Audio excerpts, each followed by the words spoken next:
vandalismi sui bus, gli autisti in rivolta per continui attacchi dei ragazzi sempre più giovani e spesso dei genitori che li spalleggiano con i loro avvocati, l'allarme della categoria. Ennesima serata di furti in casa, Roncade spunta la proposta di andare di ronda portando con sé telefoni, torce e anche bastoni. Residenti esasperati, il sindaco contrario ci si espone al pericolo. Sicurezza, oltre 2 milioni di euro al Veneto per aumentare la rete di telecamere intelligenti lungo i principali assi stradali, l'annuncio del sottosegretario all'interno Prisco Preganzioli. Imbrattato nella nota Treviso dai Novax e il sottopasso di via Sarpi appena riqualificato dall'amministrazione, l'ira dell'assessore Zampese. Dal biglietto unico per il trasporto a più borse di studio, il candidato governatore del centro-sinistra firma gli impegni richiesti nella piattaforma delle organizzazioni studentesche del Veneto. Temperature giù, prima i fiocchi in montagna, nelle prossime ore anche gelate. Dalla mezzanotte è stato di attenzione per nevicate in Veneto, interessate anche l'area pedemontana e alcune zone della pianura. Partito il piano emergenza freddo per l'accoglienza del comune di Treviso. Ieri sera le prime persone in situazione di marginalità entrate nella nuova struttura dell'ex macello.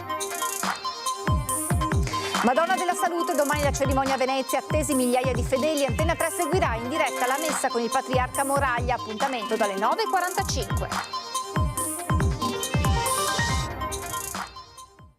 Buonasera, ben ritrovati con l'edizione trevigiana dei nostri telegiornali che si apre dunque con la rivolta degli autisti, dei conducenti degli scuolabus, sempre più protagonisti di atti di violenza e di vandalismi da parte dei ragazzini che portano a scuola o verso casa. Nasce una campagna della Confartigianato Marca Trevigiana, una campagna di sensibilizzazione rivolta anche ai genitori dei ragazzini. L'autista aveva ripreso tre ragazzini delle medie perché appunto alzavano le mani all'interno dello scuolabus e ha fatto questa segnalazione alla scuola, la scuola l'ha passata al comune perché è il comune che è responsabile del servizio scolastico e hanno sospeso il servizio scolastico per questi tre ragazzini per 3 giorni. Il giorno seguente è arrivata la lettera dell'avvocato alla famiglia per chiedere la reintegrazione all'interno dello scuolabus. Questo è solo l'ultimo episodio in ordine di tempo riportato da un autista di scuolabus della marca Davide Baldoin, presidente degli autobus operator di Confartigianato.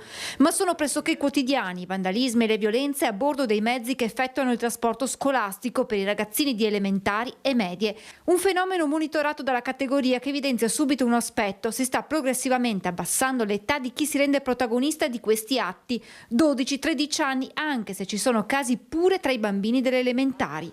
Prese in giro, liti, mani che si alzano tra compagni e poi ci sono i vandalismi a bordo di mezzi sempre più attrezzati e moderni che costano tra i 130 e i 150.000 euro. E ogni anno facciamo la conta dei danni perché vengono vandalizzati i sedili piuttosto che le tendine, questi ragazzi, i martelli per la rottura dei cristalli in caso di emergenza spariscono, ma stiamo parlando di bambini, di ragazzini, è quello che ci stupisce, che ci lascia un po' l'amaro in bocca. Che danni contabilizzate a fine anno? È possibile fare una stima più o meno? Ma guardi, noi per ogni scuolabus grosso modo spendiamo 3.000 euro l'anno. Autisti sempre più soli, in prima linea, con un ruolo che non è più solo quello del conducente. Devono essere anche controllori, devono essere educatori, cioè anche all'interno dello scuolabus.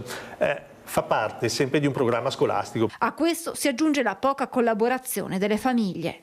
Proteggono questi ragazzi di fronte a tutto, davanti all'evidenza, davanti a queste situazioni e capisco che anche il Comune abbia una difficoltà a gestire queste situazioni. Spesso cosa succede? Che quando i nostri conducenti, i nostri autisti riprendono, alzano un po' la voce per mettere ordine, i ragazzini riportano a casa il fatto, quello che è accaduto, e spesso l'autista riceve un richiamo da parte del comune. Confartigianato ha dato vita ad una campagna di sensibilizzazione perché sia maggiormente riconosciuto e tutelato il valore sociale ed educativo della categoria che, come altre e anche per colpa di queste delicate dinamiche, soffre la mancanza di personale. Per noi è un grosso problema, noi abbiamo già difficoltà nel reperire persone che vogliano svolgere questo tipo di servizio. E in più si trovano appunto disarmati davanti a queste situazioni. A Roncade Accade dopo l'ennesima serata di furti in casa, un cittadino lancia la proposta di radunarsi davanti alla chiesa di San Cipriano e andare in ronda, portando con sé telefoni, torce, ma anche bastoni. I cittadini ormai esasperati favorevoli, il sindaco contrario. Come mi avvicino alla porta, vedo proprio la porta fare tutto, così forte, ho preso paura. E di istinto non ho aperto, ho chiuso tutto e hanno rifatto ancora sto verso e ho urlato: andate via, ma chi è, ma cosa volete? Cronaca dell'ennesimo tentativo di furto in casa dalla viva voce di Tiziana Feltracco, residente con la famiglia in via Pistora, Roncade. Dal centro alle frazioni, Biancade e San Cipriano, territorio battuto sera dopo sera dai ladri. Ho urlato, che penso che se ho urlato forte, andate via, ma cosa volete? Che mio figlio era chiuso in bagno con la musica e è corso fuori: mamma, ma cosa c'è? E niente, poi sono scappati, però ho preso paura, non si vive più. E dopo 10 minuti ancora hanno chiamato da Biancade, che erano stati da mia cognata in centro a Biancade, e là hanno proprio devastato l'appartamento. Hanno fatto, è una vita veramente di paura questo periodo. Qua a Roncade proprio è da aver paura. Territorio bersagliato malgrado il continuo passaggio delle forze dell'ordine, ammettono i cittadini, esasperati al punto da riproporre via social l'idea periodicamente rispolverata delle ronde, comunque le si voglia chiamare. Sul gruppo 6 di Roncade Se parte il tam-tam, raduno all'ora più critica, dalle 18 in poi davanti alla chiesa di San Cipriano, armati di telefoni, torce e perché no anche un bastone, per percorrere le vie del centro abitato con un obiettivo: riprendere in mano, così si legge nel post, la sicurezza dei nostri paesi. E i residenti delle zone colpite sono d'accordo con l'iniziativa. Molto buona e valida, sì, però bisogna avere la collaborazione di tutti. È giusto farlo, è giusto farlo. Non si può andare avanti questo sistema, rimanere a casa tutte le sere sempre con la paura o l'allarme o tutto, però no. Con questi signori qua che arrivano non c'è niente da fare. Il passaggio sullo scendere in strada portando con sé anche dei bastoni non è piaciuto al sindaco Marco Donadel, intervenuto sia con un video sui social sia in diretta su Antenna 3. Non dobbiamo fare in modo di metterci in pericolo. Vanno bene iniziative, vogliamo fare delle camminate per la sicurezza, vogliamo, rendendoci visibili ovviamente, ma uscire con bastoni o altro vuol dire metterci in pericolo. Io sono in stretto contatto con le forze dell'ordine, sono aumentati i pattugliamenti, infatti adesso abbiamo 4 pattuglie che girano ogni sera nel nostro territorio, più altri in borghese. Cerchiamo di stare col fiato sul collo a questi malviventi che, vi dico la verità, ci hanno sfiniti, ma non inventiamoci iniziative che possono metterci in pericolo. Ora le forze dell'ordine devono concentrarsi a prendere i malviventi e non a cercare di difendere chi vuole mettersi in pericolo. Sono situazioni che possono sfociare in reazioni che poi mettono in pericolo i cittadini stessi. E a proposito di sicurezza, in serata consueto sopralluogo, controlli della polizia locale di Treviso nelle zone calde della città, ma questa sera ad accompagnare gli agenti lo vedete anche il sindaco Mario Conte, che ha postato sui social alcune foto. Identificazioni, controlli e riscontri rispetto alle segnalazioni, ha scritto il Primo Cittadino, sarò costantemente con i nostri agenti. Se c'è gente che rompe deve andarsene da qui, sarò un martello. Queste le parole che accompagnavano il post del sindaco Conte. E importanti novità per il Veneto sul fronte sicurezza, ad annunciarle a Preganziola è stato il sottosegretario all'interno Emanuele Prisco in visita agli attivisti del gazebo di Fratelli d'Italia in vista del voto per le regionali.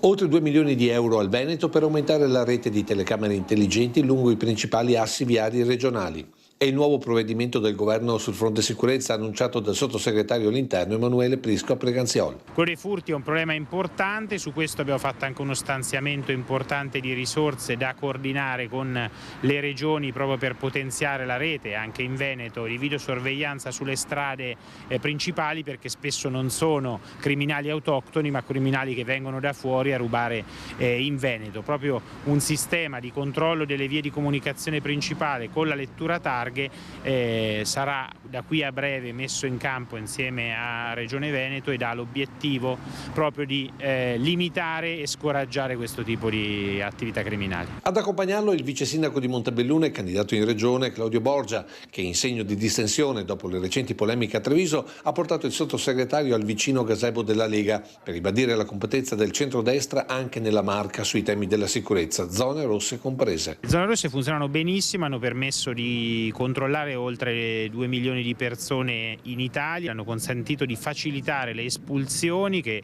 sono di molto aumentate, oltre il 50% rispetto all'anno precedente quest'anno. Tutto quello che serve lo vogliamo fare anche aggredendo questo nuovo fenomeno delle baby gang. Alcuni sono ragazzi e in questo senso vanno i provvedimenti per garantire anche una maggiore responsabilizzazione delle famiglie, altri sono dei delinquenti e come tali devono essere trattati. Infine, tra i provvedimenti avviati dal Ministero dell'Interno ci sono importanti novità per i vigili del fuoco. Abbiamo dato via la più grande sostituzione di mezzi in epoca repubblicana, una nuova fase per le sedi, i nuovi contratti, è prossima a partire a giorni l'iter per il decreto legislativo di riforma del Corpo Nazionale per farlo ancora più efficiente, ancora più all'altezza dei tempi, dotato delle migliori tecnologie, essendo incontrovertibilmente da 14 anni l'istituzione più amata dagli italiani. Fermano un'auto sospetta e scoprono il ladro con una refurtiva particolare, 93 bottiglie di liquori pregiati appena razziati. È successo a Castelfranco, denunciato un 30enne georgiano con precedenti per furto. A scoprirlo gli agenti della polizia locale, ai quali non ha saputo spiegare la provenienza delle bottiglie né perché girasse con numerosi arnesi da scasso in auto.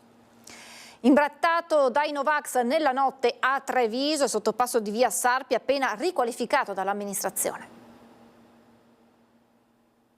Stiamo visionando adesso le telecamere perché forse le persone che hanno fatto questo atto vandalico non sapevano che c'erano e quindi abbiamo anche delle buone probabilità di riuscire a scoprire chi sono questi deficienti, perché proprio si tratta di persone che ne hanno in disprezzo la cosa pubblica e quindi vanno assolutamente rintracciate, punite e devono pagare per quello che hanno fatto. Forte e chiaro, il messaggio dell'assessore ai lavori pubblici arriva la mattina dopo la scoperta dell'imbrattamento notturno del sottopasso di via Sarpi, recentemente qualificato dall'amministrazione e riaperto in settembre. Un muro grigio intonso sul quale mettere la firma in rosso, sempre quella dei Novax. Atto vandalico rivendicato anche nel canale Telegram del gruppo. Non lo so, io vedo un'imbrattatura del muro, quindi non so chi è stato, non mi interessa saperlo, mi interessa sapere la persona. Io voglio andare a capire e a colpire le persone che fanno questi atti vandalici, per il resto non mi interessa. Prendendola con filosofia, potrebbe invece essere l'occasione per colorare il muro, chiamando magari qualche artista o lasciando mano libera ai giovani del Comic Book Festival. Di quello ne abbiamo già fatti altri, su altri sottopassi, e se ci lasciano il tempo organizziamo anche su questo. Però ciò non toglie che l'arte non è l'arte del graffito, non è certo imbrattare di notte queste opere che tra l'altro erano nuove. Primo assaggio d'inverno in Veneto. La scorsa notte la neve ha imbiancato alcune aree del Bellunese come Passo Campolongo, Passo Duran e Passo Falzarego, mezzi spargisale e spazzaneve al lavoro. Intanto la Protezione Civile del Veneto ha dichiarato lo stato di attenzione per nevicate dalla mezzanotte alle 12 di domani. Il meteo regionale prevede infatti per la prima parte di domani modeste nevicate sulle zone montane e pedemontane, in genere fino a quote collinari, stiamo parlando di 500-700 metri, localmente a tratti anche più basso nei settori prealpini dove non si escludono lievi accumuli. Sulla pianura interna sarà possibile qualche episodio di neve mista a pioggia in occasione di eventuali rovesci. E con l'arrivo dei primi freddi è partito il piano emergenza freddo per l'accoglienza del comune di Treviso. Questi spazi si pongono il doppio obiettivo, innanzitutto quello di garantire a tutti un tetto e un pasto caldo, ma poi di cominciare anche un percorso per recuperare le persone e consentire loro di affrontare la vita con le proprie gambe. Quindi si va oltre le dinamiche di mera ospitalità, ma si comincia proprio un percorso di recupero delle persone. Con l'arrivo dei primi freddi, il Comune ha spalancato le porte della nuova struttura in via Castello d'Amore alle persone in grave marginalità, 13 posti letto in camerette singole o condivise, con bagno privato, un pasto caldo e la possibilità di non rimanere all'addiaccio quando l'inverno si farà ancora più rigido. Ma accanto alle prime necessità saranno anche seguiti da assistenti sociali e psicologi, un lavoro condiviso con più associazioni e amministrazioni che garantirà circa 90 posti letto. Abbiamo in più, oltre alla struttura della comunità alloggio, la struttura nuova di Spresiano. Loro accolgono fino a 8 persone. Noi nella nuova struttura accanto alla comunità alloggio 16 posti letto, quindi 16 persone, e manteniamo a 24 l'asilo notturno di via Pasubio. L'accesso quest'anno è garantito alle persone, quindi in liberalità possono presentarsi la sera stessa dalle 19 alle 21 alla struttura di via Pasubio, e da lì gli operatori faranno una prima accoglienza e poi, in base alla progettualità della persona, verrà destinata ai diversi progetti delle strutture che ho appena citato. Alle strutture accedono uomini sia italiani che stranieri con età variabili dai 30 ai 75 anni che dovranno necessariamente passare per i servizi sociali e l'accesso dalla sede di via Pasubio. Gli immigrati invece seguono un percorso differente che parte dalle richieste dei permessi di soggiorno o di asilo politico e si integra con quello della prefettura. E se finora le donne non rientrano nelle strutture di accoglienza, questo potrebbe cambiare già dal prossimo anno. Stiamo completando il secondo stralcio di questo immobile, dove verrà situata una mensa per poter far fronte alle esigenze legate agli aspetti alimentari, e anche altri spazi per l'accoglienza che noi vorremmo dedicare a casi un po' più delicati, dove magari c'è la presenza di donne o di bambini, quindi creare uno spazio un po' più riservato che possa consentire anche in quel caso un'accoglienza dignitosa. La rete degli studenti medi del Veneto e l'Unione degli Universitari di Padova, Verona e Venezia hanno presentato la piattaforma Una regione per studiare per le prossime regionali. Il documento è stato inviato nei giorni scorsi a tutti i candidati alla presidenza della regione. Oggi l'incontro con il candidato alla presidenza per il centro-sinistra, Giovanni Manildo.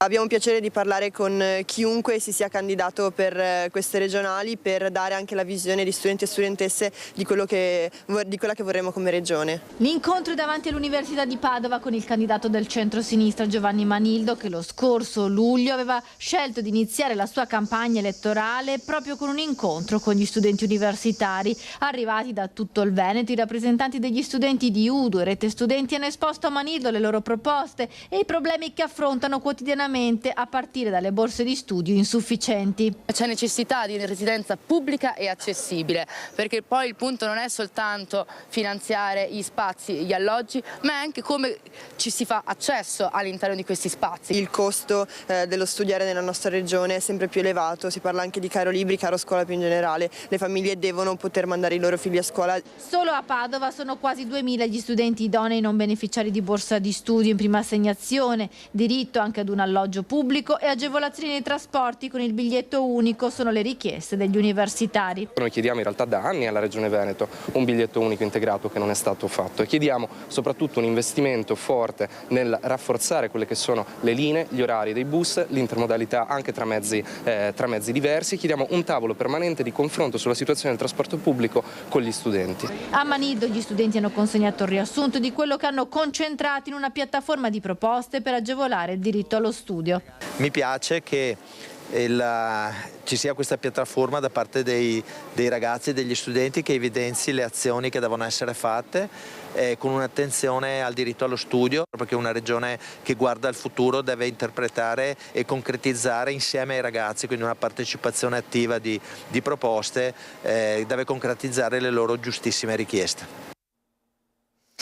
Ultime serate dedicate alla campagna elettorale. Ieri sera l'onorevole Angelo Bonelli di Alleanza Verdi Sinistra ha chiuso a Sant'Antonino insieme ad Andrea Zanoni. Abbiamo fatto una campagna elettorale che parla dei temi, delle vere priorità di questa regione, che è l'alto consumo di suolo, una regione governata dalla Lega, quella Lega che in Italia è governata da Salvini, quel ministro di infrastrutture che ha preferito sottrarre 15 miliardi di euro per il ponte sullo Stretto di Messina, azzerando il fondo per la manutenzione delle strade e dei ponti del nostro paese. E qui in Veneto si vede. Applausi a scena aperta nella sala della biblioteca di Sant'Antonino per il segretario Bonelli, di ritorno dalla COP30 a Belém in Brasile, dove il tema del consumo di suolo e del cambiamento climatico sono stati al centro del dibattito. Ferite aperte anche nel Veneto, specie quando si parla di superstrada pedemontana, un buco nero nel bilancio della regione. E Salvini su questa infrastruttura dice che è un esempio da esportare. Vede, io vorrei fare una battuta, forse è il caso che esportiamo Salvini all'estero e miglioriamo l'Italia. Una chiusura di campagna elettorale per Alleanza Verdi-Sinistra davanti ad una sala gremita ed attenta. Mai come questa volta la sensazione è che serva dare una sterzata alla politica regionale cambiando il timoniere. Bisogna votare Giovanni Manildo perché 30 anni di centrodestra in Veneto ci hanno lasciato un'eredità negativa per quanto riguarda i giovani che sono andati all'estero e non vogliono restare in Veneto. Per quanto riguarda l'ambiente, abbiamo una regione che è tra le più cementificate, inquinate d'Italia, e non parlo solo di inquinamento dell'aria, anche dell'inquinamento delle acque da FAS e soprattutto da residui di pesticidi. E poi perché abbiamo bisogno anche di una nuova politica energetica che punti alle rinnovabili, che non punti al nucleare come vuole il centrodestra, e poi abbiamo bisogno anche di una mobilità sostenibile, quindi basta grandi opere, ma abbiamo bisogno di opere come la metropolitana di superficie, che sappiamo essere stata sacrificata sull'altare della superstrada pedemontana veneta, che sta drenando tutti i fondi che dovrebbero essere invece destinati alla sicurezza stradale e alla mobilità sostenibile.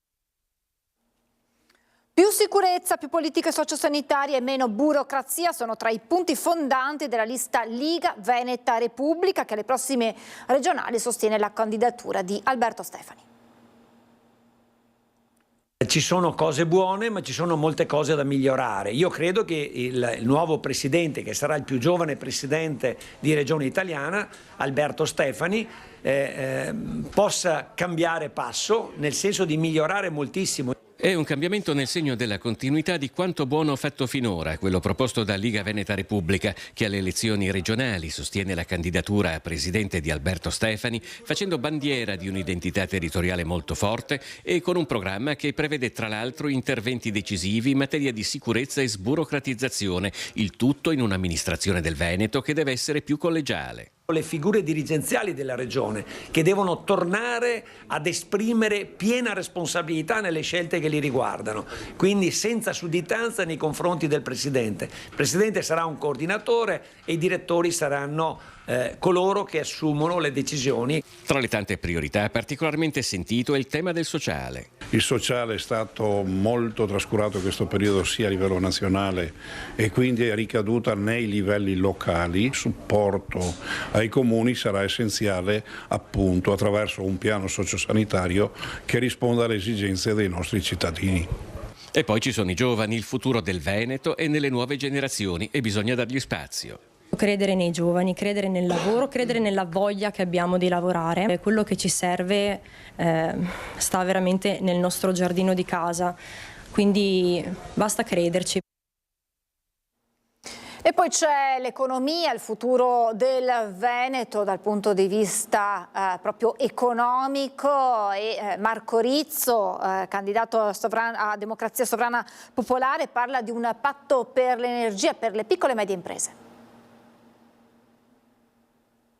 Oggi il problema primario per le piccole e medie imprese, tra le mille problematiche che hanno, è quello dell'energia. Il costo dell'energia, il nostro è un paese energivoro, ci sono due questioni, una interna e una geopolitica. Quella geopolitica viene risolta male perché noi prendevamo gas russo a basso costo, adesso prendiamo gas russo che triangolato da Algeria, Tunisia e altri paesi costa solo di più. E poi prendiamo gas americano che quando parte costa 1 e quando arriva costa 4. Questa è la disgrazia geopolitica. Poi c'è una vicenda interna. Eni ed Enel hanno fatto 20 miliardi di profitto in più negli ultimi 2 anni E allora la mia domanda è questa: come mai il governo non chiede nulla di questi 20 miliardi di profitti in più che sono superiori alla legge finanziaria?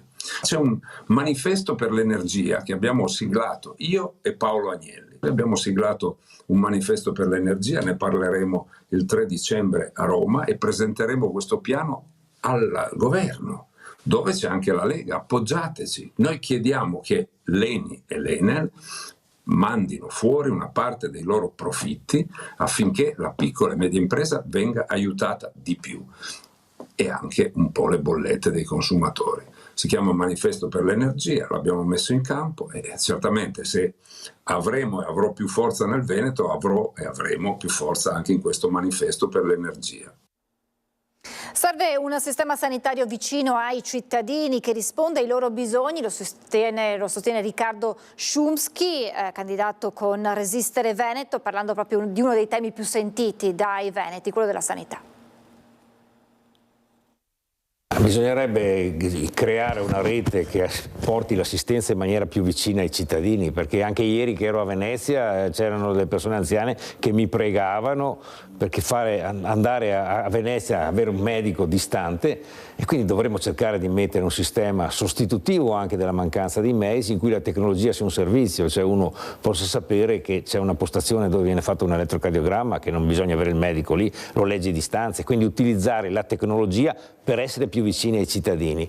Chiaro che poi l'eccellenza veneta è importante perché serve anche a altri territori, e quindi siccome serve a altri territori è giusto, al di là delle chiacchiere, al netto delle chiacchiere, che abbiamo risorse per garantire questa assistenza che garantisce altri territori, perché c'è gente che viene attratta dalle eccellenze veneto, ma non possiamo dimenticare i nostri, quindi abbiamo risorse per indirizzare a creare quella con la tecnologia, e anche recuperando, incentivando i medici, ma tutti gli operatori sanitari a rimanere nella sanità pubblica. Non abbiamo poi nessuna, lo dico, guerra da fare al privato, ma noi non possiamo favorire il privato a scapito del pubblico. Quello è un compito previsto dalla Costituzione e quindi dobbiamo difendere esattamente il servizio. Poi il privato può aiutare, si troverà gli suoi spazi, ma non è che uno poi è costretto ad andare al privato perché il pubblico è assente. Ci fermiamo per una breve pausa pubblicitaria, tra poco.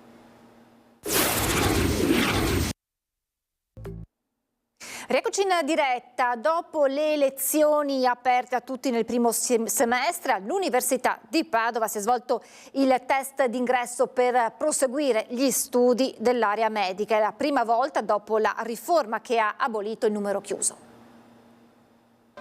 Erano 32.519 gli studenti iscritti al primo test per i corsi di medicina, veterinaria e odontoiatria, per coronare un sogno e proseguire gli studi dopo il primo semestre aperto a tutti nelle università di Padova e Treviso. La seconda prova, per chi non superi questa o per chi rifiuterà il voto, sarà il 10 dicembre. Sono 3 prove, una di seguito all'altra, per gli esami di fisica, chimica e propedeutica, biochimica e biologia, e sono fatte di seguito 45 minuti per rispondere ai 31 quesiti, un quarto d'ora per la consegna, ripartire e anche rilassarsi un momento. È la prima volta che viene applicata la riforma voluta dal ministro Bernini, che prevede l'accesso libero ai corsi dell'area medica e l'abolizione del numero chiuso e del test d'ingresso, sostituito da un percorso formativo di 6 mesi. Nessuna criticità nell'erogazione, è stato impegnativo organizzarlo, perché ci siamo trovati a dover gestire, dicevo appunto, 3.500 studenti, li abbiamo divisi in 6 canali, più o meno da 600 studenti ognuno.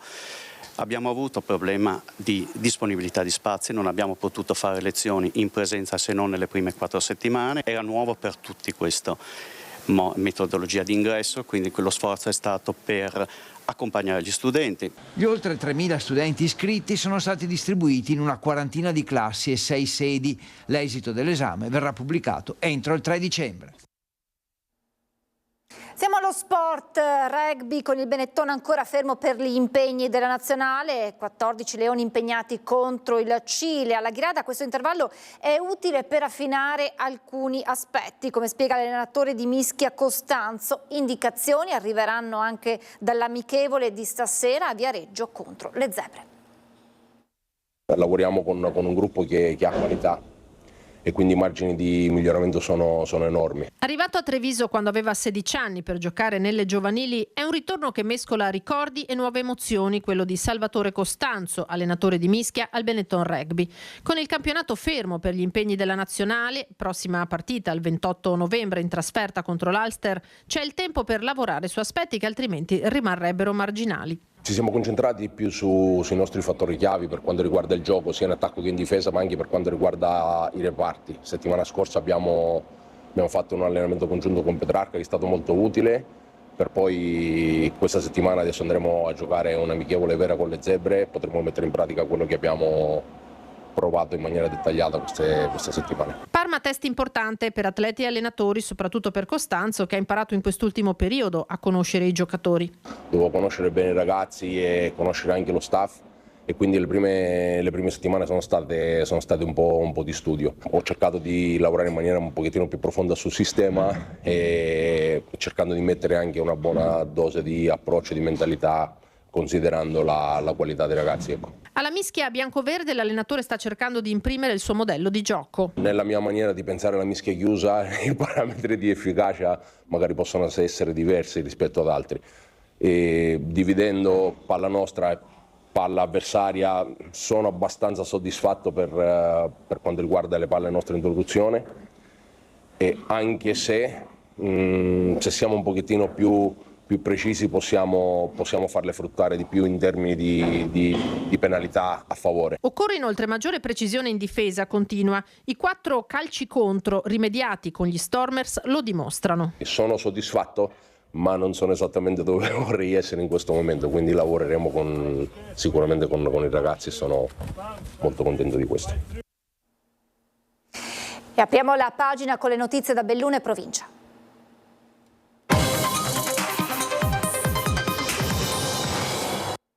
Braccialetto elettronico salva vita, arrestato un uomo che aveva violato il divieto di avvicinamento alla moglie. L'operazione dei carabinieri del comando provinciale di Belluno, resa nota a pochi giorni dalla celebrazione della giornata contro la violenza di genere.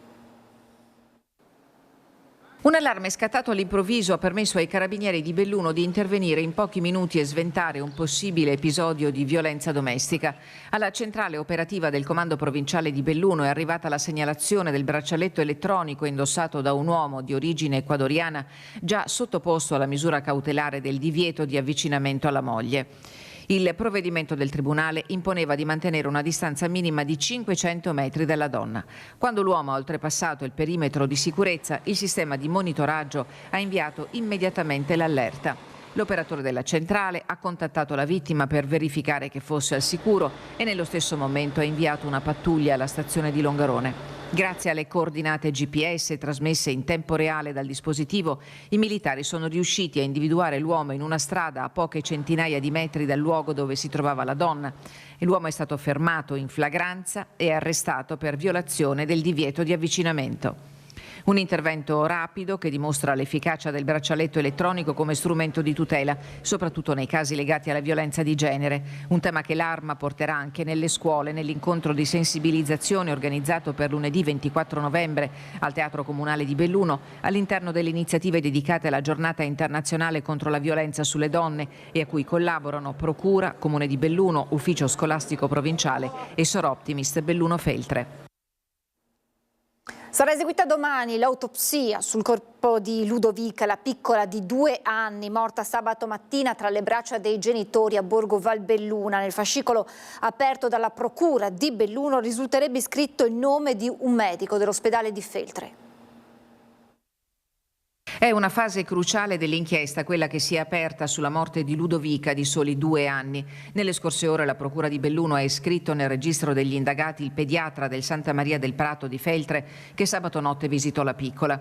Ora c'è attesa per i primi elementi dell'autopsia già disposta dal pubblico ministero Claudio Fabris e che sarà eseguita venerdì dall'anatomopatologo Antonello Cirnelli. Il medico che visitò la bambina e ne autorizzò le dimissioni con una terapia antibiotica aerosol è indagato con l'ipotesi di omicidio colposo. Un atto atteso ma dovuto che garantisce al professionista la piena presunzione di innocenza e consente alla magistratura di svolgere tutti gli accertamenti necessari.